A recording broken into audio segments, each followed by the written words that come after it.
ہم یہاں 28 دن بیٹھے اور ہم نے اپنے مطالبات حکومت کے سامنے رکھے، اور ہمارے یہ علماء حضرات جن کے ہم تہہ دل سے شکر گزار ہیں کہ یہ واقعاً علماء حق ہیں جنہوں نے حق کے لیے اپنی آواز کو بلند کیا، اور ہمارے کہنے پر، ہمارے اصرار کرنے پر ہمارے ساتھ یہاں 28 دن تک موجود رہے، اور آج ہمارے ہی کہنے پر ان علماء حضرات نے اس دھرنے کو اٹھانے کا فیصلہ کیا۔ میں یہ کہنا چاہوں گی کہ جیسا کہ ہم اور آپ سب دیکھ رہے ہیں پاکستان کی صورتحال، جس طریقے سے کرونا پھیل رہا ہے، معاملات بگڑ رہے ہیں، تو ہم محب الوطن پاکستانی ہیں، اپنے ملک سے محبت کرنے والی قوم ہے، اپنے ملک پاکستان کے لیے خون دینے والی قوم ہے، اپنے جوان دینے والی قوم ہے۔ تو ہم ماؤں بہنوں نے یہ فیصلہ کیا کہ ہم اپنے ملک پاکستان کو کسی بحران کی جانب نہیں دھکیلنا چاہتے، کسی نقصان کی جانب نہیں لے جانا چاہتے، اسی لیے اس وبا کے پیش نظر ہم اپنے تمام جو ہمارے مطالبات ہوئے ہیں ان کو مانتے ہوئے اپنے اس دھرنے کو اٹھا دیں گے۔ اب میں مخاطب ہوں حکومت وقت اور ان ریاستی اداروں سے کہ آپ کو ہم نے یہاں 28 دن بیٹھنے کے بعد جو خواب غفلت سے جگایا ہے، تو التجا یہ ہے کہ آپ دوبارہ خواب و خرگوش کے مزے لینے میں مصروف نہ ہو جائیے گا۔ آپ ہماری اس بات کو یاد رکھیے گا کہ یہ مائیں بہنیں اگر آپ کو جگانے کے لیے 28 دن بیٹھ سکتی ہیں، 16 ماہ رمضان المبارک کے روزے گزار سکتی ہیں، تو یہ 28 مہینے بھی بیٹھ سکتی ہیں۔ امید کرتے ہیں کہ آپ نے جو وعدہ کیا ہے اس کو پورا کریں گے۔ اس دروازے کو جو بڑی مشکل سے آپ کو جگا کے کھلوایا گیا، یہ اب بند نہیں کیا جائے گا،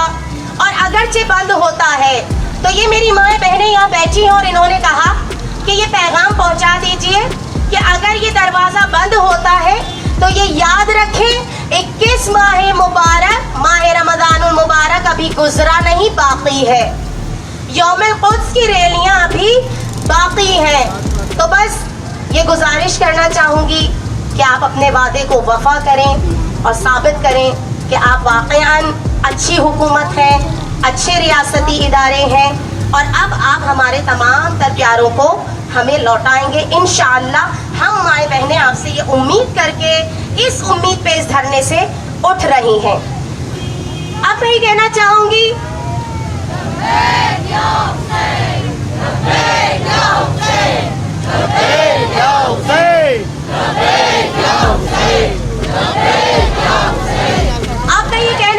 اس دھرنے کے شرکا سے،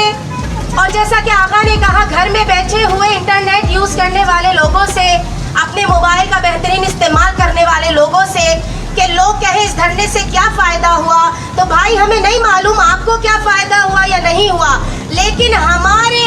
وہ معصوم بچے، وہ پھول جیسے چہرے جو اپنے باپ کے جانے کے بعد مرجھا گئے تھے، اس دھرنے میں آنے والے لوگوں نے ان بچوں کے ساتھ ہمدردی کر کے ان کے مرجھائے ہوئے چہروں پہ دوبارہ رونق لے کر آئے ہیں، اور انہیں یہ بتایا کہ بیٹا اگر آپ کے ایک بابا نہیں ہے تو کوئی بات نہیں، یہ پوری قوم، یہ پوری ملت، یہ علماء حق آپ کے ساتھ ہے،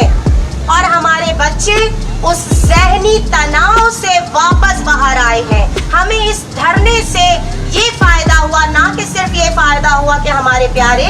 واپس آنا شروع ہو گئے ہیں۔ اب میں یہ کہنا چاہوں گی آخری چند جملے کہ ہم اس دھرنے کو جو اٹھا رہے ہیں یہ ہم اپنی ماں بہنوں کا فیصلہ ہے۔ خصوصی شکریہ ادا کرنا چاہوں گی آغا احمد اقبال صاحب کا،